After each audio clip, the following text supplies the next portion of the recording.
Assalamualaikum warahmatullahi wabarakatuh. Halo yang berbahagia, selamat datang di channel Gerbang Misteri 99. Kali ini saya akan membawakan sebuah kisah lanjutan yang diambil dari tulisannya M. Siddiq Tanya Demit yang berjudul List Para Pekerja Malam. Sebelum mulai ke ceritanya, jangan lupa tekan like dan subscribe agar channel ini makin berkembang dan bisa terus menghibur yang berbahagia semua. Seperti apa kisah dan ceritanya? Selamat mendengarkan.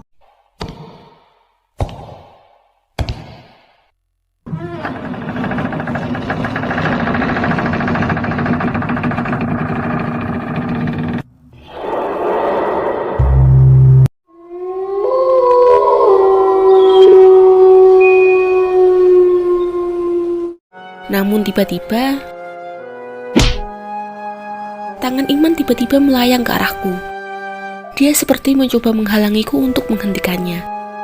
Kulihat mata Iman dengan sekilas. Dia seperti bukan Iman yang aku kenal.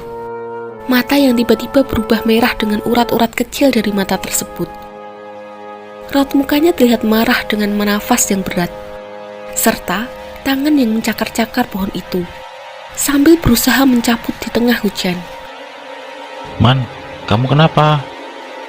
Tanya Dadi kepada Iman dengan nada yang emosi setelah menolongku yang jatuh ke tanah. Namun Iman hanya menjawab, "Cici maneh." sambil menunjuk ke arah Dadi dengan nada bicara yang berat. Aing apal maksud aya pabrik ieu? Tuh tingali. Eta tempat teh lain jeung jelema, tapi jeung bangsa aing.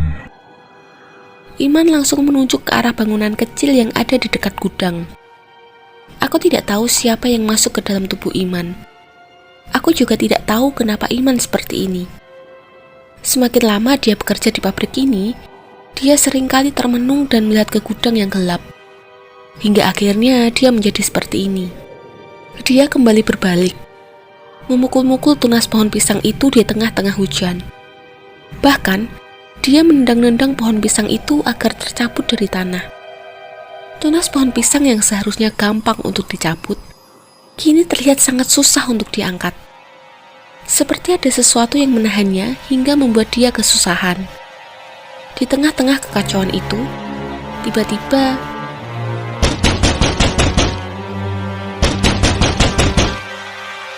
aku kembali mendengar suara keras dari arah bangunan kecil di dekat gudang. Apalagi aku merasakan hawa yang tidak enak di tengah dinginnya hujan. Hawa yang benar-benar menusuk kulit, dengan sebuah tekanan yang membuat tubuhku berat dan membuatku mual sehingga ingin muntah. Apa yang kurasakan semakin berat ketika Iman secara perlahan-lahan berhasil mencabut 3 tunas itu dengan tubuhnya. Dan pada saat yang bersamaan tiba-tiba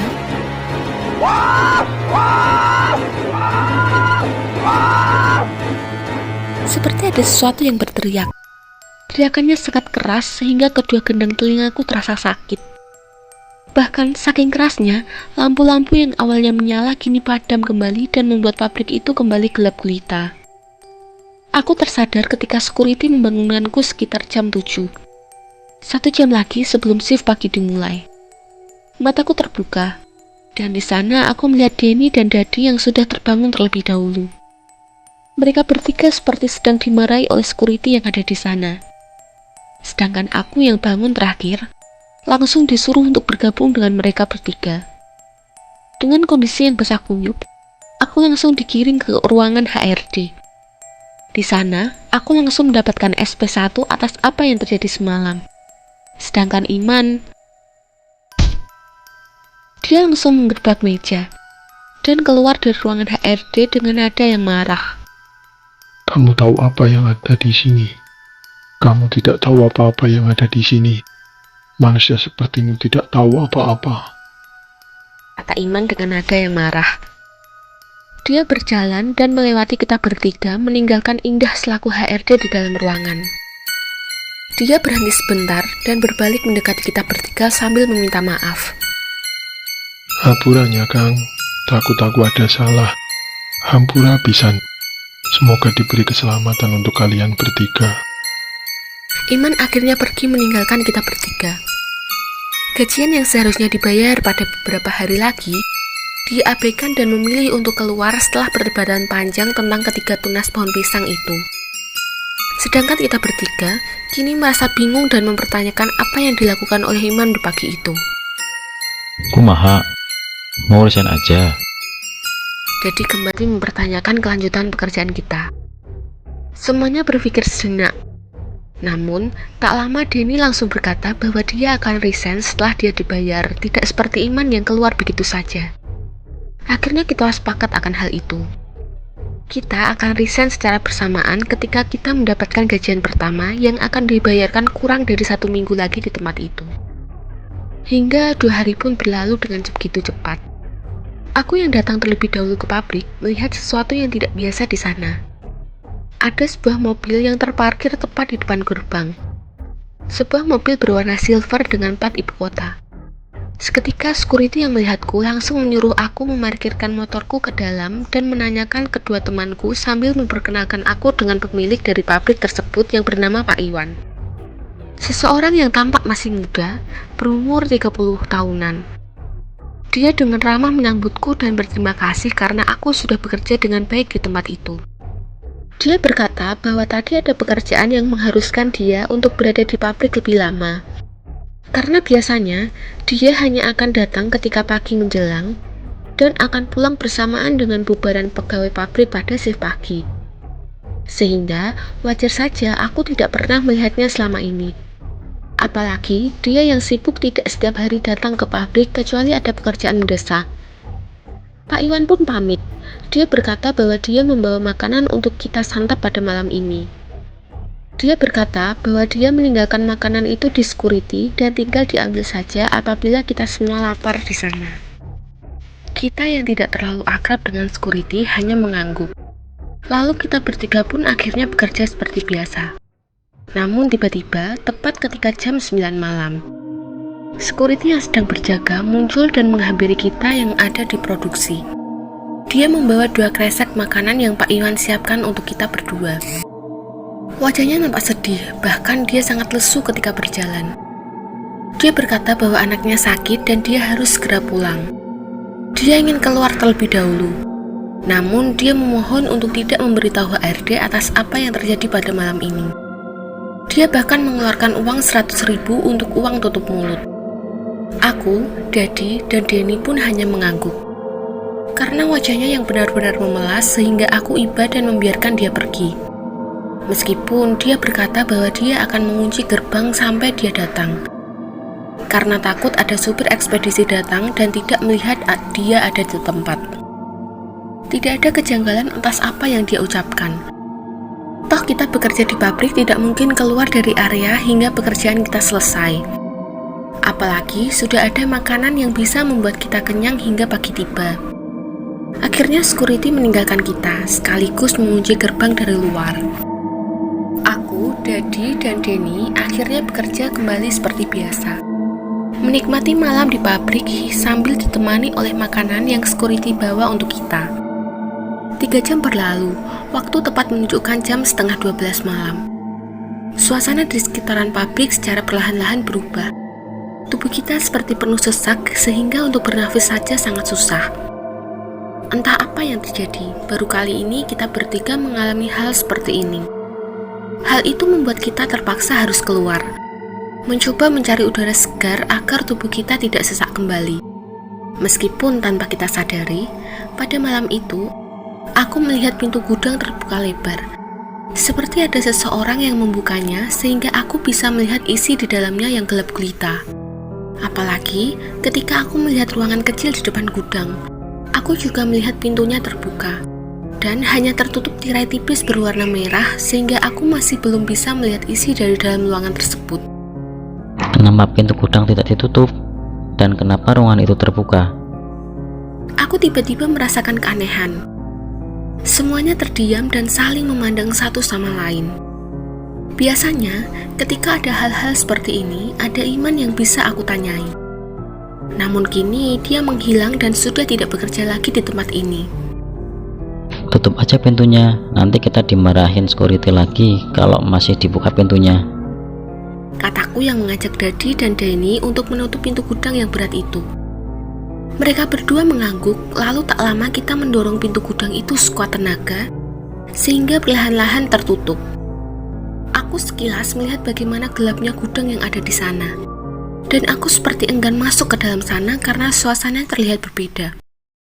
Tak lama, pintu gudang pun akhirnya tertutup secara perlahan. Tinggal beberapa sentimeter lagi sehingga tertutup rapat. Tiba-tiba, seperti ada sesuatu yang menahan pintu itu agar tidak tertutup sempurna. Aku seketika melihat ke arah celah pintu yang belum tertutup. Dan betapa terkejutnya aku ketika aku melihat ada sesuatu yang keluar dari dalam sana. Sebuah tangan yang kering dan keriput keluar secara perlahan. Kulitnya sudah pucat, bahkan saking kurusnya tulang dan urat-uratnya terlihat. Tangan itu keluar dan mendorong kembali pintu gudang agar bisa terbuka kembali. Dan pada saat yang bersamaan, sebuah wajah muncul secara perlahan, mengintip dari balik pintu dengan rambut yang panjang. Wajahnya yang keriput dengan kedua mata yang melotot tajam kepada kita bertiga membuat tubuh kita mendadak kaku. Rambutnya yang terurai dengan sisik-sisik ular yang menempel di beberapa titik di wajahnya membuat dia semakin menyeramkan.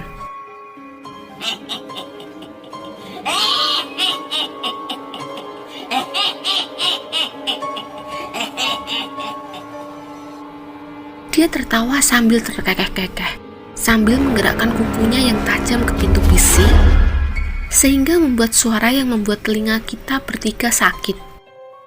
Wajah itu sangatlah berbeda dengan sosok wanita yang pernah aku temui ketika pabrik ini padam. Wajahnya kali ini tidaklah cantik, bahkan cenderung menakutkan karena banyak sekali sisik di tubuhnya. Apakah ini ada hubungannya dengan tunas pohon pisang yang dirusak oleh Iman pada saat itu? Karena wanita itu seperti mencoba untuk merangsak keluar. Bahkan aku bisa melihat ekor ular yang besar yang keluar dari celah pintu gudang yang sedang kita tutup. Aku benar-benar panik. Aku takut. Aku ingin sekali berlari untuk melarikan diri dari sini. Namun tubuhku benar-benar tidak bisa bergerak. Aku seperti terhipnotis sehingga aku tidak bisa bergerak. Begitupun dengan Dadi dan Denny. Hingga akhirnya kita tidak berbuat apa-apa. Di saat wanita itu memaksa untuk keluar dari gudang dengan wajahnya yang menyeramkan, kita benar-benar pasrah pada saat itu. Meskipun tiba-tiba aku kembali dikejutkan oleh sesuatu. Sebuah suara tiba-tiba muncul dari arah gerbang. Suara pukulan yang keras disertai dengan teriakan dari arah luar. Dadi, Denny, Diki, buka gerbangnya. Suara yang mengejutkan itu tiba-tiba membuat wanita itu langsung masuk kembali ke dalam gudang. Dan itu jugalah yang membuat kita semua mendadak bisa menggerakkan tubuh lagi dengan leluasa. Dan tak lama kemudian, terdengar sebuah suara dari orang yang terjatuh. Hal itu sontak membuat tubuhku bisa bergerak kembali. Seketika aku langsung berpaling ke arah belakang dan melihat seseorang yang berjalan dengan kakinya yang sedikit pincang karena melempati pagar pabrik. Iman, Kataku. Iman tidak menjawab apa yang aku katakan. Bahkan, dia melewati kita bertiga yang sedang ketakutan dan berjalan ke arah ruangan kecil yang ada di pabrik.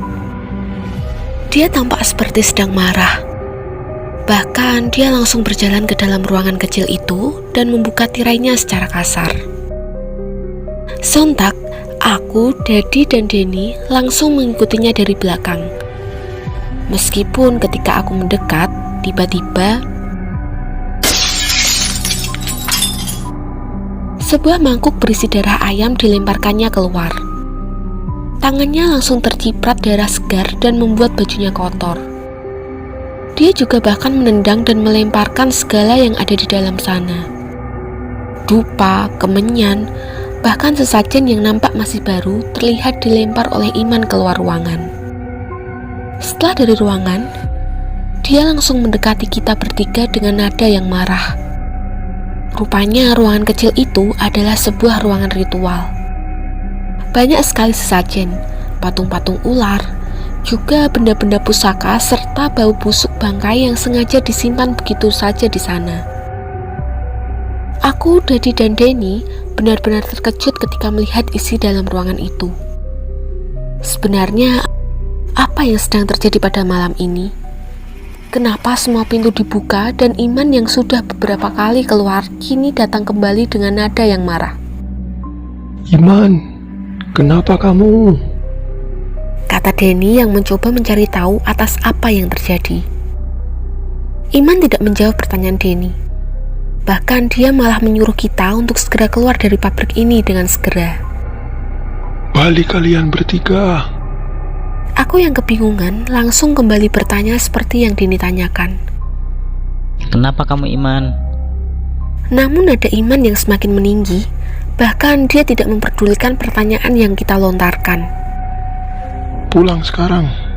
Kalau tidak salah satu dari kalian akan mati malam ini. Aku berusaha memutar otak, dan tanpa menunggu jawaban dariku, dia langsung kembali berjalan ke pintu gudang. Kemudian dia menutup pintu itu kembali sendirian. Meskipun terdengar dengan jelas suara desis ular ditambah dengan benda-benda yang dilempar dengan kuat dari arah gudang. Apalagi ketika aku baru sadar akan ucapan Iman. Tiba-tiba suara wanita yang berteriak terdengar hingga keluar. Hal itu seketika membuat kita bertiga sadar dan segera mendekati Iman yang berusaha menutup pintu gedung. Benar saja, tepat ketika pintu gudang itu tertutup rapat, pintu gudang itu tiba-tiba bergetar, seperti ada yang berusaha untuk mendobrak pintu itu dari dalam. Saking kerasnya, engsel atas pintu gudang itu sampai terlepas dengan sendirinya. Ayo pergi dari sini. Kita harus keluar dari pabrik ini malam ini juga. Kata Iman sambil berlari. Tapi gimana cara kita keluar? Gerbangnya terkunci dari luar. Naik ke tembok. Kata Iman sambil menuju ke tembok tinggi yang mengelilingi pabrik. Sontak hal itu membuat kita kebingungan.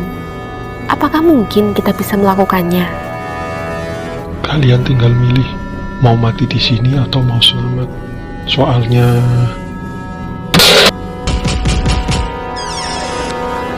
suara itu terdengar kembali. Bahkan kini pintu gudang nampak sedikit terbuka atas suara-suara keras yang terdengar hingga keluar. Akhirnya dengan segala cara, kita berusaha untuk naik ke tembok yang mengelilingi pabrik. Bahkan, kita memindahkan motor yang terparkir untuk bisa naik ke atas tembok pada saat itu.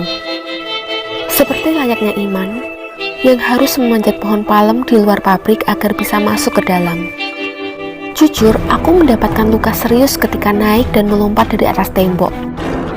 Bahkan hingga saat ini, lukanya masih membekas di kaki akibat melompat keluar pabrik dari tembok yang menjulang tinggi, dan kemudian mendarat di jalan beton di depan pabrik dengan keras. Kejadian itu begitu cepat. Bahkan ketika kita selesai melompat keluar, kita masih melihat bagaimana sosok wanita itu muncul dan melempar apapun yang ada di dalam sana. Bahkan dia seperti menyeret motor kita yang terparkir di sana dan melemparkannya ke arah gerbang. Hal itu tentu saja membuat kita ketakutan. Bagaimana tidak? Aku bisa dengan jelas melihat mata merah yang menyala di balik gerbang sambil memukul-mukul gerbang seperti mengejar kita. Bahkan saking takutnya, aku seperti ingin berlari dari sana. Meskipun sudah, sekarang kita aman. Kata Iman sambil duduk dan memandangi gerbang pabrik yang tertutup rapat. Yang pasti, kita tunggu sampai pagi. Ambil motor dan gaji kalian. Terus, jangan balik lagi ke pabrik ini. Setengah jam setelah kejadian itu, pabrik tiba-tiba kembali menjadi hening. Bahkan lampu yang menyala di dalam sana tiba-tiba mati dengan sendirinya. Suara-suara gaduh pun tiba-tiba menghilang. Aku, Dadi, Denny, dan Iman hanya duduk dan memandangi pabrik itu dari luar. Awalnya aku ingin meminjam motor Iman untuk meminta pertolongan, karena beberapa dari kita mendapat luka yang serius. Namun Iman menahannya, dan dia berkata bahwa kita harus tahu apa yang terjadi selanjutnya. Benar saja, 2 jam berlalu. tepat jam 2 pagi. Tiba-tiba sebuah motor muncul, dan terlihat di sana security datang kembali ke arah pabrik seperti ada yang memberitahunya atas apa yang terjadi kepada kita di dalam sana. Dia datang dengan tergesa-gesa, memarkirkan motornya di depan gerbang, dan langsung berusaha membuka gembok gerbang depan. Meskipun tak lama dia sadar bahwa kita semua berada di seberang jalan melihat dirinya yang panik itu. Seketika dia mendekat tanpa ada alasan apapun. Tiba-tiba saja dia marah dan berteriak kepada kita semua. Kenapa kalian di luar? Bukannya kalian harusnya ada di dalam pabrik? Iman langsung berdiri dan menjawab dengan pelan ucapan security itu. Kunaon, Pak? Kenapa? Marah? Tumbalnya gagal ya? Security itu langsung terdiam. Mulutnya langsung kikuk setelah mendengar itu dari Iman. Tuh, tumbal dari mana? Kalian harusnya masih kerja jam segini. Security itu langsung membelokkan arah pembicaraan. Namun Iman kembali menjawab. Sudah, Pak, semuanya sudah tahu.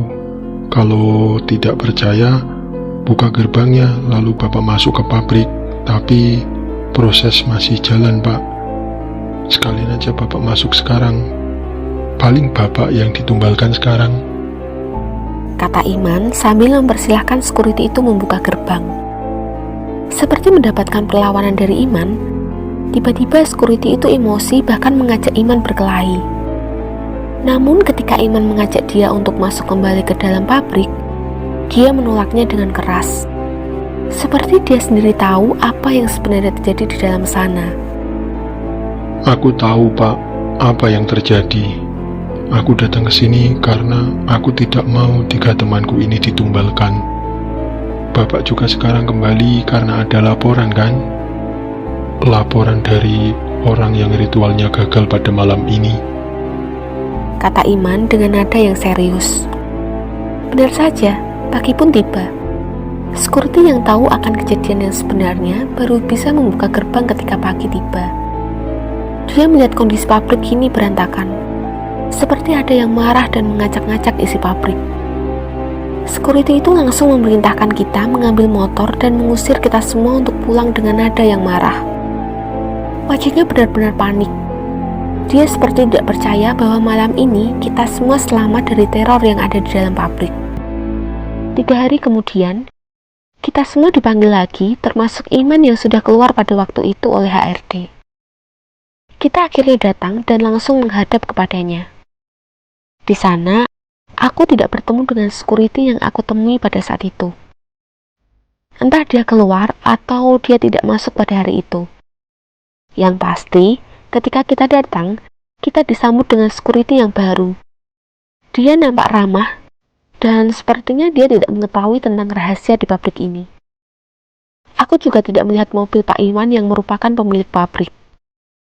Ada desas-desus, Pak Iwan keluar kota selama beberapa hari sehingga dia tidak masuk semenjak kejadian itu. Kita akhirnya masuk ke ruang HRD. Tanpa ada obrolan panjang, HRD langsung menyodorkan sebuah surat yang disimpan di dalam amplop. HRD itu hanya berkata bahwa ini adalah surat dari Pak Iwan. Dia menyodorkan surat itu sekaligus menyodorkan amplop uang yang merupakan gaji kita semua. Rupanya itu adalah sebuah surat yang harus kita tandatangani. Sebuah surat yang berisi bahwa kita tidak boleh menceritakan hal itu kepada siapapun. Kita juga mendapatkan bayaran lebih untuk menutup mulut atas apa yang terjadi pada malam itu. Kita menandatangani surat itu dan memasukkannya kembali ke dalam amplop. Setelah itu, HRD menyodorkan surat lagi, yaitu surat pengunduran diri beserta paklaringnya, yang harus kita tandatangani kembali pada saat itu. Tanpa pikir panjang, akhirnya kita sepakat untuk menandatangani surat resign tersebut, sehingga kita secara resmi keluar dari sana.